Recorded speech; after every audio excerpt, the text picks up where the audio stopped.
कहानी बाबूलाल की आखिरी खुशी। गांव के कोने में एक पुराना सा कच्चा मकान था।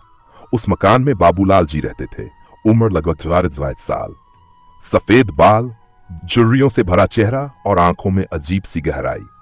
उनकी जिंदगी एक किताब की तरह थी जिसके पन्नों में सुख दुख, संघर्ष और रिश्तों की मिठास सब कुछ लिखा था।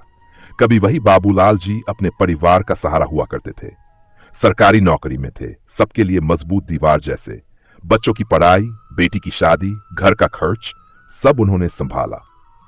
लेकिन रिटायरमेंट के बाद जैसे जैसे साल गुजरते गए, परिवार भी अपने अपने रास्तों में व्यस्त हो गया। बड़ा बेटा दिल्ली में नौकरी करता था, छोटा विदेश चला गया और बेटी की शादी शहर में हुई। सब अपने जीवन में इतने व्यस्त हो गए कि बाबूलाल जी का गांव का घर एक तरह से बुजुर्गों का आश्रम बन गया। तन्हाई का साया सुबह उठकर वह आंगन में नीम के पेड़ के नीचे बैठ जाते। पास वाली चौकी पर एक पुरानी रेडियो रखी रहती जिसे अब शायद ही कोई चालू करता। मोहल्ले के बच्चे कभी कभी उनके पास आते तो वह उन्हें गुड़ या टॉफी बांटते और चेहरे पर एक हल्की मुस्कान आ जाती। पर सच तो यह था कि तन्हाई ने उनकी जिंदगी पर कब्जा कर लिया था। त्योहार आते लेकिन घर सूना रहता।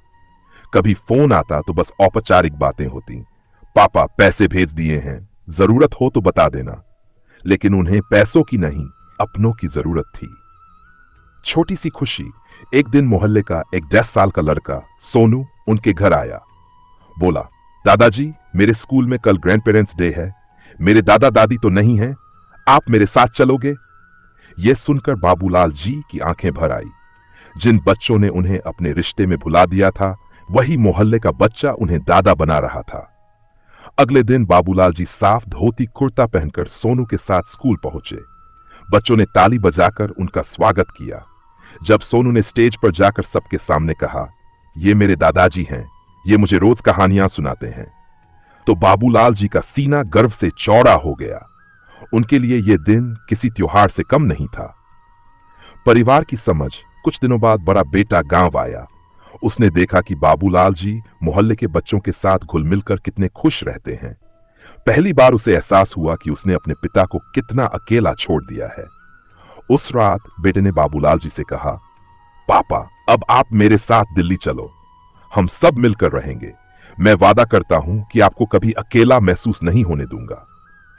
बाबूलाल जी ने बेटे का हाथ पकड़कर सिर्फ इतना कहा, बेटा मुझे पैसों की कभी जरूरत नहीं थी, बस तुम्हारे साथ की थी। अगर अब सच में समझ गए हो तो मैं चलने को तैयार हूं।